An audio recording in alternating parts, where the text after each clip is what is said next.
Welcome everybody. Exercise video for complex square roots, which is very important if you meet that concept for the first time. Prerequisite is that you have watched the last videos about the complex square roots. So, square root of -4. Now, of course, here you could say, well, this is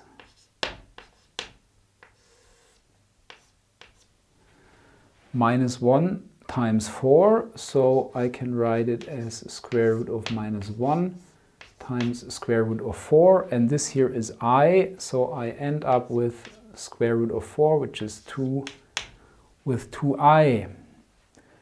This is actually true, but this step here is dangerous, as we are going to see in the next exercise. We haven't proven it yet, because it isn't always true. We cannot prove it. So if this gives you the right result, because here this is a number that squared obviously gives you -4, and the arrow lies in h-, which is the slotted upper half plane that you see here. All the complex numbers that lie here, whose angle is between 0 and pi not included, then this is okay. But you should be aware that this here is a dangerous step. All right? So a cleaner way would be to actually use the polar form. We write this as 4 times -1, and -1 is e to the pi I. And now we can take the square root, because we know from our last video that this here is the square root of this polar form if the angle lies between 0 and 2 pi. But this was our assumption for the unique polar form. So this angle here lies between 0 and pi not included. So this is always in h-. So we take the square root of 4, which is 2, and we divide the angle by 2, and then we actually end up again, of course, with 2i, because e to the pi over 2i is nothing but the imaginary unit. Yeah, the arrow that is pointing upwards with a 90-degree angle to the real axis and with absolute value 1. This is I. So now, more generally, what is the square root, the complex square root of -a, a being a real number? So here we have to make a distinction. We have to look at two cases. First case, a is negative, it's a real number, then -a is positive, and then this exists even as a real root, which then of course is also a complex square root. So this here is actually the real number square root of absolute value of a. So, but if a is bigger or equal to 0, then this is a negative number or it is 0. We can treat both cases in one. And this can be written as a times e to the pi I. I take this minus sign, and now a is a positive number or 0. And then I can use this. I take the square root of a, because here a is bigger or bigger or equal to 0. And I end up with a square root of a times the imaginary unit, which is a purely imaginary number. You could have used the same trick as here before, writing this as square root of -1 times square root of a, but again, this here is better.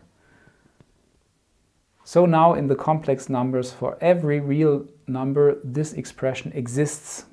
Now the first example where we have to work a little bit more, we want to calculate the complex square root of this number here. By the complex square root, I always mean the arrow that lies up here, minus this arrow, of course, is also a square root. But by this notation, we mean the arrow lying here. So we need to transform this into polar form. So we have this arrow, real part 3, imaginary part -1. First, we calculate the absolute value. So the absolute value is easily calculated simply using Pythagorean's theorem. Could use here the absolute value or not, doesn't matter because I square anyway. So the length of this arrow is 5. So next we need the argument or the angle. Phi is the arctangent of -4 divided by 3. Calculator gives you minus 53.1 degrees. But now we agreed that the angle must be between 0 and 360 degrees. So I add 360 degrees. And because we're working with radians, this here is about 5.36 radians. Very important to store this angle because you need that to do further calculations. Now I'm running out of space.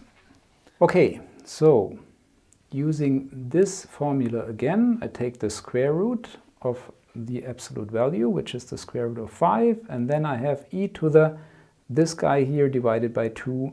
Now we do not know which complex number this actually represents, so here we use Euler's formula to transform it back into Cartesian form. And here is why it's important to store this value. You need the exact value.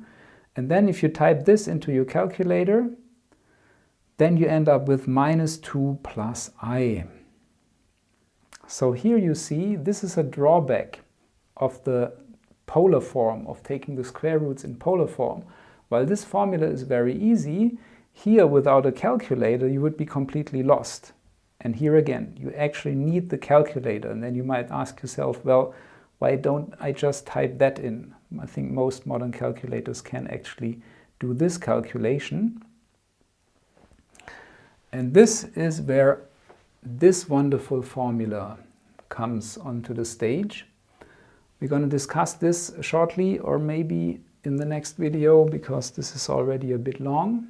This formula here helps you to do such calculations without a calculator, if these roots here are easy enough to do by hand. But we'll come to that later.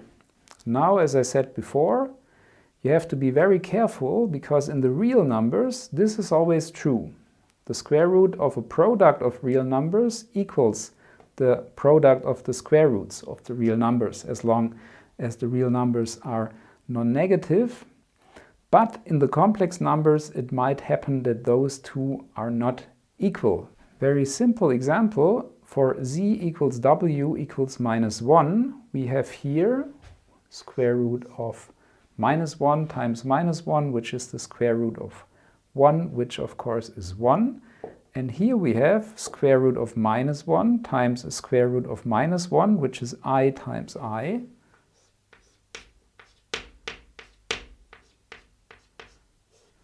And this is not the same. Yeah, we have a minus sign here on this side. And similarly, the quotient of for the quotient of two complex numbers, it doesn't have to be the same, this side and this side. Here, a simple example would be z equals 1, w equals -1, because then here you have 1 over -1. This is the square root of -1, which is I. Here you have the square root of 1 over the square root of -1, which is 1 over I, so this is -I. Again, a minus sign pops up. But this actually is the only thing that can happen. We have this equality here. Either this square root is plus this product or minus this product, because you see, after all, both sides satisfy the equation that hard squared equals z times w, because if you plug this in or you plug this in with either sign, you end up with z times w, so we know these guys here must be a square root of z times w. And then we already know there are only two possibilities, either here with a plus sign or with a minus sign. So that's the most that can happen, but you have to be careful, because you're so used to thinking about this formula in the real numbers that you might forget that in the complex numbers it doesn't hold. So, since I'm already recording for about 20 minutes, I think I'll split up this video and we are discussing this splendid formula in the next video. Hope to see you there. Thanks for watching. Bye bye.